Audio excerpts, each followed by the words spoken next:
What difference can a school make when it combines an interdisciplinary liberal arts curriculum with a technology-rich, innovative approach to learning, and one that teaches its students how to be global citizens from the first day that the students enter the doors as sixth graders?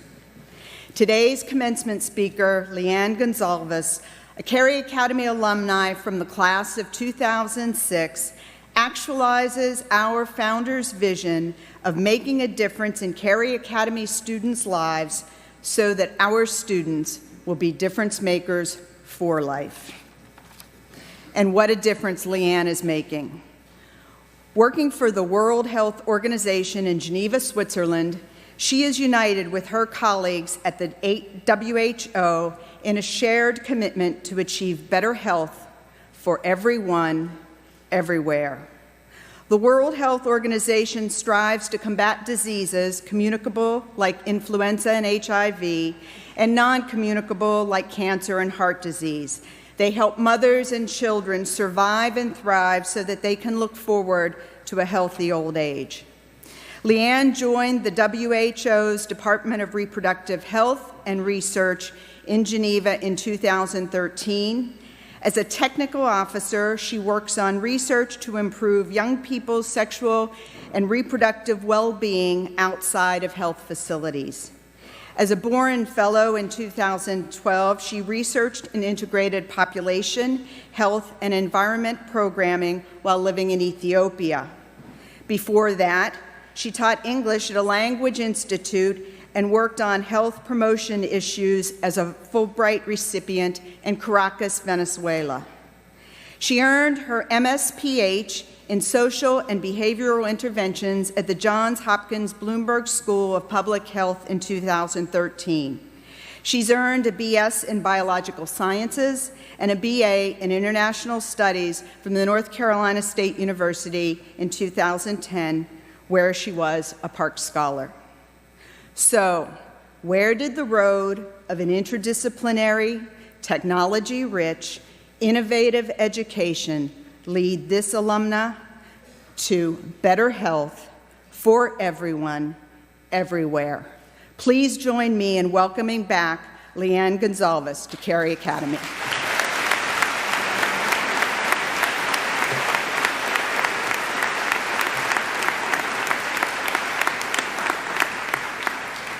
Thank you very much for that very kind introduction. Good afternoon, everyone, especially the class of 2018, who I had the pleasure of meeting just about an hour and a half ago. It is my privilege to be here as the first, but hopefully not the last, alumna to deliver the keynote at commencement. I entered the school in 1999. That was 3 years after Cary Academy was established. And as context, we had desktops instead of laptops. Ooh. The school was perpetually under construction, although it appears to be still perpetually under construction. And everything was a celebrated first. My mother has worked at Cary Academy since just after its founding, and my sister graduated from CA in 2010. Between their tenure and my own 7 years here as a student, the school has been a second home for me for over 20 years. So when Dr. Earhart asked me to speak, I said yes, without hesitation. However, in putting together this address, I got nervous. I'm 29, which is going to seem borderline middle-aged to the people sitting on either side of me, but is going to seem still incredibly naive to the ways of the world to the people sitting in front of me. I don't have a lifetime of wisdom to impart, and I am actively still wading through life's quagmires myself. I'll put it another way. I spent 4 years on Cary Academy's cross-country and track teams. I was a fairly average runner, I promise you. And at the beginning of any long-distance race, there's this anticipation and this excited energy and intense focus running across the athletes standing on the starting line. In class of 2018, that's where you are today. This stage is your starting line. This room is filled with the pride, the excitement, and the nervous anticipation of athletes ready to race and your fans ready to cheer you on. Now, after the starting gun goes off, there's this surge of adrenaline as the whole group leaps forward to the roar of the fans. You're feeling great, You're caught up in the race and you're full of excitement. Then, as the starting line falls behind and the crowd and the other runners thin out, and you're properly in the course, that initial energy fades and you're left with your breath, your training, some creeping muscle fatigue, and the thought, gee, this is going to be a long one. Class of 2018, as someone who graduated 12 years before you, this is where I'm at. Initial heady rush subsided and settling into the oh-so-interesting long run that is life. And what I've discovered is that the course doesn't go where you anticipated or even where you were promised. So as someone only slightly in front of you on this ever-evolving trail, what I will humbly offer you today are 3 observations.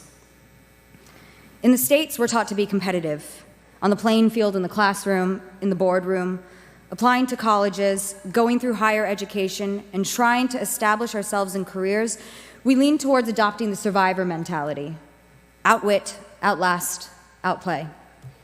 However, life isn't a solo act, and you are here, about to cross this stage today, thanks to the efforts of parents, family, teachers, friends and classmates, and mentors who did their best to make you succeed. And they will continue to do so, as will a host of friends, partners, professors, co-workers, and bosses you've yet to meet.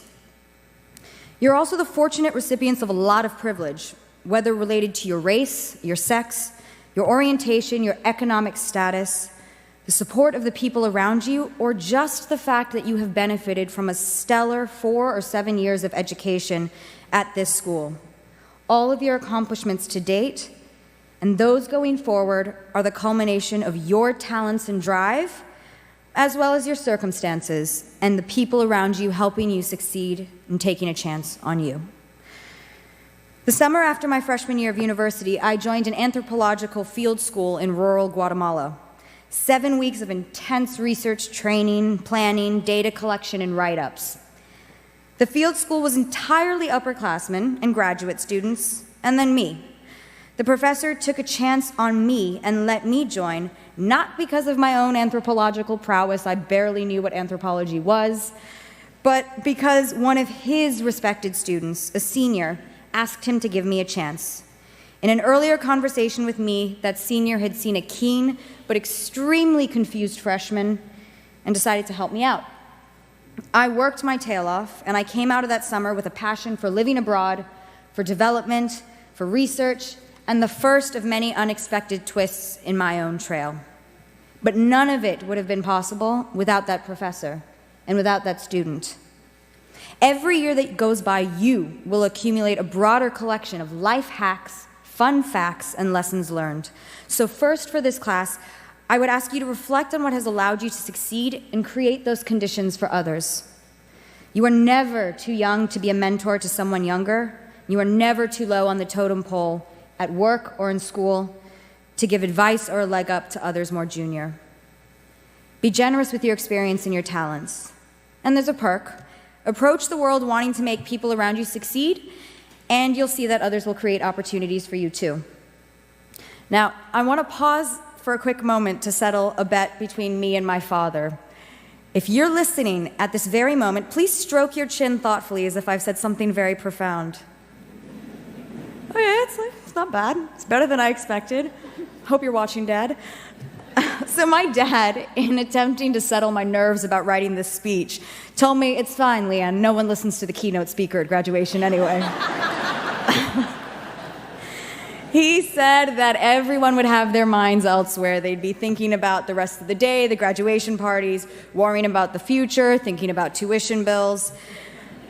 When we think of being present, there's no shortage of apps, blogs, Instagram accounts, and even old-fashioned books extolling the virtues of being present in the moment.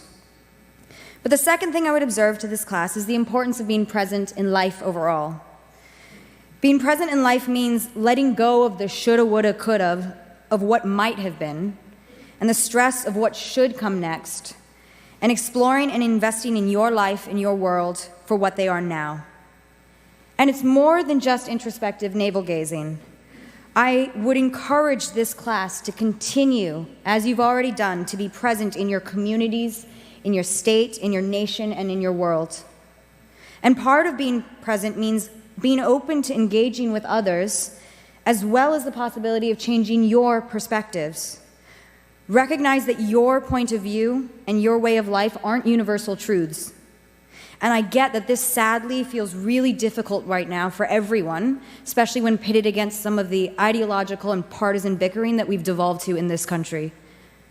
However, your world and your worldview will grow ever more elaborate and detailed as you find ways to connect with and listen to people who share your community but not your circles, your state but not your politics, your country but not your background, and your world but not your culture.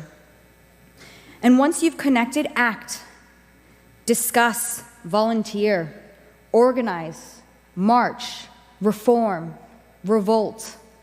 You don't need to change the world. You can improve your corner of it. Finally, have you noticed in the classroom and in our families, in our office, and in our own heads, we can be so quick to shut down ideas? The best I can tell, it's because it can be difficult to deviate from the path we have in our minds, the course that we've determined is right or will lead to success. So we say no to anything that threatens our perfect plan.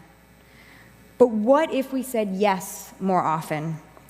So as I promised you, class of 2018, I'm going to ask you to help me here. Whatever I say to you, I want you to respond yes and with enthusiasm. Would you like to hear a story? Yes. Should it be about some intrepid Cary Academy graduates? Yes. Should they be wildly successful in everything that they do? Yes. Should they have an adventure? Yes. And should they live happily ever after? Yes. Okay, that was great. Well done. Now, once more, class of 2018, if you wouldn't mind responding no to whatever I say. Would you like to hear a story? No. Succinctly demonstrated. To quote comedian Rachel Dratch, no leads to dead ends, and yes leads to possibilities. When I graduated from Cary Academy in 2006, I was going to be a doctor. Not just a doctor. I was going to be a pediatric surgeon. I knew where I was going to go to medical school, where I was going to do my residency, everything. And in university, to my immense consternation, the broader my world became, the less stable my plans. That Guatemala trip freshman year had been eye-opening, but don't worry, guys, it's fine. I was still on the path to medical school. And then after my second year of university, I had a choice. Spend the summer studying as I had planned for the MCATs, which are the medical school entrance exams, or take this sudden opportunity of an internship at the U.S. Department of State in D.C. I said yes to the internship. I had an amazing time. And in saying yes, my worldview shifted irrevocably, and with it, my carefully established plans. And to a driven, goal-oriented person like myself, nothing was more destabilizing than saying yes and discovering that I didn't want to be a doctor. And I don't know, perhaps I wanted to be a diplomat, or then later a development worker, and now I'm a public health professional. Class of 2018, to date, your lives have been reassuringly checkpointed. You pass through grades K through 12 with set curricula and ceremonies to mark appropriate milestones. And many of you who have done very well at Cary Academy and will continue to do very well at college may be dismayed to discover that from there on out, the checkpoints will start to flicker and then fade entirely. Following university, some of you will start working, others will continue for years of further education, and some may do both. Clear the classroom entirely, and then you're really in the fog. What does it take to be successful? Is it 30 years climbing steadily within the same company? Is it starting your own company? Is it a meaningful experience abroad? Is it an internship in New York? Is it raising a family? Is it 2 years in the Peace Corps, taking a break from the grind entirely? What comes next? My final note to this class is that there is no signposted trail to success. There are only opportunities that will arise and the courage to say yes. However scary, the times I have been able to say yes have led to me having adventures on 4 different continents. The first job I received in Geneva originated from a one-line email from a professor. I said yes, and 3 weeks later found myself on a new continent. So say yes to that one-line email from a professor. Say yes to a service learning trip. Say yes to ballroom dance classes, and be amazed by the path that you create for yourself.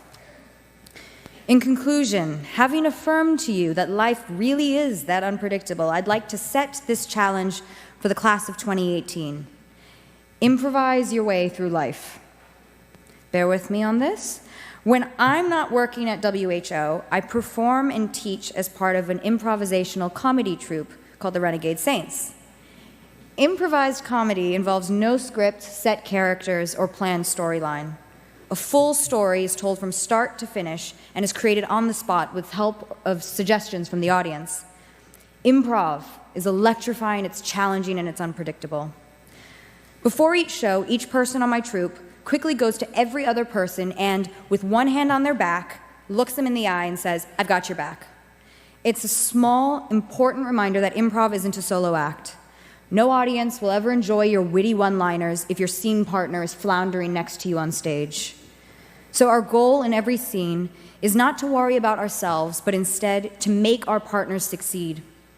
They, in turn, go out on stage to do the same.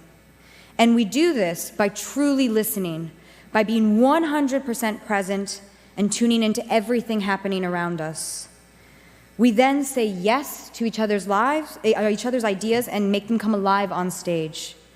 So with no script, no set, no props, every word, every movement, every mime is a small contribution to a reality that you're working to construct from scratch. You look after the people around you, you're present and engaged, and you say yes to a crazy idea, and your reality blossoms before your eyes. Now, as an improviser on stage and in life, you're exposed to these rules early on, but it takes a lifetime to perfect them. For many people, the idea of standing in front of others and telling a story without any idea of where it will end is a thing nightmares are made of. But when you think about it, life is equally and stubbornly unscripted.